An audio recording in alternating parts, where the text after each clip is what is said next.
Slovensku sa za posledných pár desaťročí zrodilo a zaniklo viacero leteckých spoločností, každá s vlastným príbehom plným sľubov, snov a nečakaných koncov. Od prvej nízkonákladovej spoločnosti, ktorá otvorila brány Európy pre Slovákov, až po ambiciózny projekt, ktorý skončil ešte pred prvým vzletom. Toto video vám odhalí top 10 slovenských aerolínií, ktorých krídla boli príliš krátke na to, aby udržali ich sny vo vzduchu. V súčasnosti sa na slovenskom nebi udržiavajú dve letecké spoločnosti. Air Explore, založená v roku 2010, si vybudovala meno vďaka medzinárodným letom od Európy až po exotické destinácie v Afrike, juhovýchodnej Ázii a na Blízkom východe. Go to Sky na leteckom trhu pôsobí ako mladší konkurent, ponúka pritom špecializované čarterové lety, prepravu tovaru a poštové služby. Poďme sa teraz pozrieť na tie, ktoré nezvládli turbulencie na ceste za leteckým snom. Slovenské aerolínie, založené v 98. roku, sa stali národným leteckým dopravcom Slovenska. So sídlom v Bratislave a hlavnou základňou na letisku Milana Rastislava Štefánika začali svoje operácie o 3 roky neskôr od založenia. Tieto aerolínie boli výsledkom snahy spojiť Slovensko so svetom, operovali pravidelné aj nepravidelné lety vrátane nákladnej a poštovej prepravy. Vrcholom ich činnosti bolo leto 2006, keď ponúkali lety do viacerých európskych destinácií vrátane Bruselu a Moskvy a tiež široké spektrum čarterových letov do obľúbených dovolenkových destinácií. Všetko sa však začalo meniť v januári 2005, keď Austrian Airlines získali majoritný podiel v spoločnosti. Tento krok, ktorý mal byť začiatkom novej éry, rýchlo završil jej koniec. Flotila slovenských aerolínií pozostávala z 10 lietadiel. Vrátane Boeingov 737 a 767, Fokkerov, Saabu či známych Tupolevov. V prevádzke od konca 90. rokov až do roku 2007 prepravili tieto lietadlá tisíce pasažierov na pravidelných a čarterových letoch, až kým spoločnosť neukončila svoju činnosť. V januári 2007 sa stiahli posledné lietadlá a finančná podpora ustala, čo viedlo k ukončeniu všetkých pravidelných liniek. Slovenské aerolínie podali návrh na konkurs v marci 2007, čo efektívne ukončilo ich operácie a zanechalo po sebe významný dopad na slovenský cestovný ruch a zamestnanosť v sektore. Tento príbeh predstavuje vzostupy a pády ambiciózneho projektu, ktorý sa snažil prekonať výzvy malého trhu a zložitosti globálneho leteckého priemyslu. Air Slovakia, založená v roku 1993, sa rýchlo usadila na trhu vďaka čarterovým letom do turisticky obľúbených destinácií ako Grécko a Španielsko. Začínali s Boeingom 727, ktorý ponúkal kvalitnejšie služby oproti vtedy bežným sovietským lietadlám. Postupne rozšírila svoje operácie na pravidelné linky, vrátane spojenia s Tel Avivom a Kuvajtom a modernizovala flotilu s príchodom Boeingov 737. V novom tisícročí spoločnosť predstavila ambiciózne plány s Boeingmi 757 zamerané na prepravu indickej komunity do Veľkej Británie.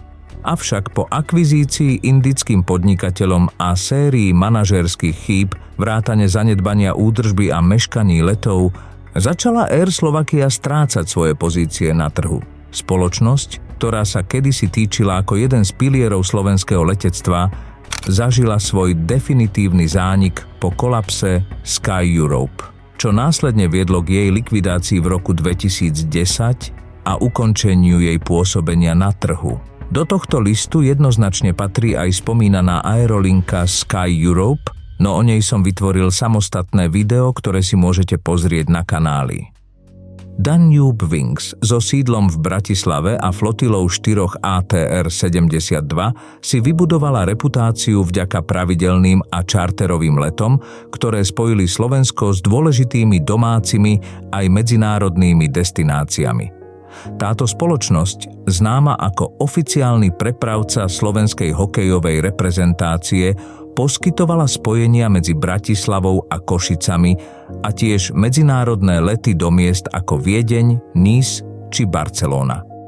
Napriek širokej ponuke služieb Aerolinka čelila finančným ťažkostiam, ktoré v novembri 2013 vyústili do pozastavenia všetkých letov a následne do konkurzu v júli 2014. Situácia sa ešte zhoršila, keď sa zamestnanci, ktorým neboli vyplatené mzdy, obrátili na súdy. Ambície spoločnosti preskúmať nové trasy a poskytovať spoľahlivé letové služby na Slovensku a do Európy sa ukázali byť neudržateľné v tvári finančných a operačných víziev, ktoré tento sektor prináša. Ich príbeh zvýrazňuje náročnosť udržania sa na trhu v leteckom priemysle, kde dynamické zmeny a vysoké prevádzkové náklady často predstavujú prekážky aj pre najambicióznejšie spoločnosti. Tatra Air, založená v roku 1991, bola pionierom slovenského letectva, ktorý sa odvážil spájať Slovensko so západnou Európou. Vznikla ako spolupráca medzi Slov Air a švajčiarskym Crossairom, ktorý priniesol do podniku cenné know-how a lietadlo Saab 340, čím položil základy pre prvé lety do Mníchova a Zürichu. Neskôr, po odchode Crossairu, sa k projektu pridala spoločnosť Alpha Lines, čo umožnilo obnovu prevádzky a pridanie novej linky do Frankfurtu nad Mohanom. Napriek začiatočnému nadšeniu a podpore významných partnerov sa Tatra stretávala s finančnými problémami, ktoré boli často spôsobené nedostatočným financovaním a legislatívnymi prekážkami. Tieto výzvy vyvrcholili v roku 1993, keď spoločnosť musela kvôli dlhom na krátky čas pozastaviť svoju činnosť, čím vážne poškodila svoju povesť a dôveru cestujúcich. Napriek obnoveniu prevádzky a snahe o rozšírenie svojich služieb, vrátane plánovaného pridania lietadiel Saab 2000 pre otvorenie nových liniek, sa Aerolinka nikdy úplne nespamätala z finančných ťažkostí a legislatívnych bariér. Tento stav sa ešte zhoršil po zmenách na politickom poli a následnom zvýšenom tlaku zo strany daňových orgánov. Tatra definitívne ukončila svoju činnosť, pričom za sebou zanechala nielen dlhy a nevyplatené mzdy zamestnancom, ale aj dôležité lekcie pre slovenské letectvo. SKR mali len jedno 18 miestne lietadlo. S ním začali v roku 1997 lietať napríklad do Benátok či Brna. O spoločnosti nie sú dohľadateľné žiadne ďalšie informácie. Seagle Air, pôvodne založená ako letecká škola v Trenčíne v roku 1995, si postupne vybudovala meno v slovenskom leteckom priemysle ako prepravca nielen ľudí, ale aj nákladu. Od malých začiatkov s lietadlami let L410 Turbolet firma rozšírila svoje operácie a v roku 2007, po krachu slovenských aerolínií, zaznamenala významný rozmach. Pribudli nové lietadlá, vrátane Boeingov 737 a Airbusu A320, čím Seagle Air rozšírila svoju flotilu a zvýšila počet zamestnancov.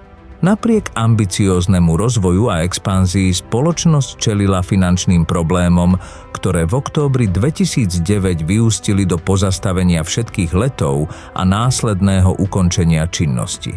Všetky lietadlá boli postupne vrátené majiteľom, pričom posledný Boeing opustil Bratislavu v novembri toho istého roku. Samer, začínajúci ako letecká škola v roku 1995, bol čarterový dopravca s hlavnou základňou v Bratislave. Prevádzkoval lety do populárnych destinácií ako Agadir či Antalya z viacerých slovenských a okolitých letísk. Flotilu tvorili 4 Boeingy 737-400, pričom jeden slúžil na náhradné diely. Rýchly rozvoj však sprevádzali finančné problémy, ktoré v roku 2014 vyústili do konkurzu. Problémy s plánovaním letov a následné odklady poškodili meno spoločnosti, čo viedlo k jej zániku. Samer, teraz pod menom Oyster Aviation, zanechal významné dlhy a ponaučenie o význame riadneho manažmentu v leteckom sektore.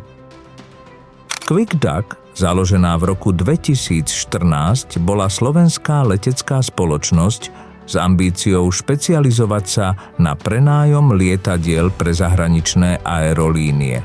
Plány na spustenie operácií 1. novembra toho istého roku však zostali neuskutočnené. Spoločnosť uzavrela zmluvu s pakistánskou leteckou spoločnosťou Airblue na 6-mesačný prenájom lietadla ATR-72, ale spoločnosť zrušila prenájom v januári 2015. Krátko po tomto zrušení, 4. februára, QuickDuck vrátili lietadlo leasingovej spoločnosti a následne ukončili svoju činnosť. QuickDuck sa teda nikdy nepodarilo realizovať svoje plány a ukončenie spoločnosti naznačuje, ako rýchlo môžu v leteckom priemysle zlyhať aj sľubne vyzerajúce projekty. Slovakian Airlines so sídlom na letisku Milana Rastislava Štefánika v Bratislave bola krátko žijúca letecká spoločnosť, ktorá vznikla v roku 2011. Snažila sa vymaniť z modelu nízkonákladových spoločností a poskytovať pravidelnú aj čarterovú leteckú dopravu. Avšak napriek veľkým plánom a ambíciám, vrátane prevádzky Boeing 737-500, Slovakian Airlines nikdy nevykonala ani jeden komerčný let. Už v prvom roku svojej existencie sa Slovakian Airlines stretávala s viacerými problémami, vrátane straty záujmu zo strany investora a personálnych problémov, ktoré spoločnosti zabránili v získaní potrebnej licencie na lety. Tieto problémy vyústili do toho, že spoločnosť sa rozhodla premenovať na Oyster Aviation, ale aj to nezabránilo jej koncu. V roku 2012 bol na majetok spoločnosti vyhlásený konkurs, čím sa Slovakian Airlines pridala k zoznamu slovenských leteckých spoločností, ktoré skončili svoju činnosť ešte predtým, ako mohli dosiahnuť svoj potenciál. A tak sme preleteli príbehy slovenských aerolínií, ktoré vzlietli s veľkými snami, no nakoniec museli pristáť skôr, než dosiahli svoj cieľ. Od vzostupov po pády, každá z týchto spoločností nám zanecháva cenné ponaučenie o výzvach v leteckom priemysle. Ako môžeme na Slovensku vytvoriť lepšie podmienky pre budúce letecké spoločnosti? Existuje recept na to, aby nové aerolínie prekonali turbulencie, ktoré položili ich predchodcov?